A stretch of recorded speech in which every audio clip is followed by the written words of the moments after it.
अम्मी, इतने सारे awards, business women of the year award, इतनी मुश्किलात के बावजूद भी ये सब कैसे कर लिया आपने?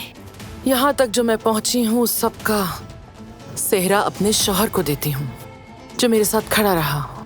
जिंदगी की सबसे बड़ी नेमत एक ऐसा साथी होता है जो हर हाल में साथ रहे। मैसेज देखते ही फौरन आ गई मैं। आंखें बंद करो पहले। क्या ये सच में मेरा है? अब से तुम एक बिजनेस वुमन हो।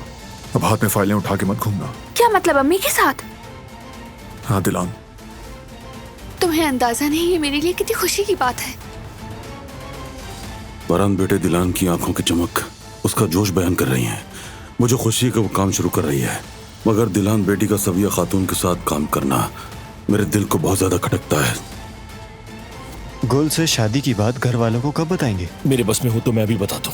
क्या कुछ पता चला फरहाद उस लड़की के बारे में? बहुत पहले ही निकाह कर चुके हैं वो दोनों।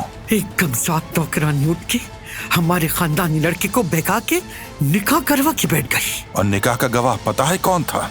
बताओ कौन था? आपका पोता जिहान। लेकिन मेरा नाम भी आजाद है। ऐसा सबक सिखाऊंगी कि याद रखेंगे।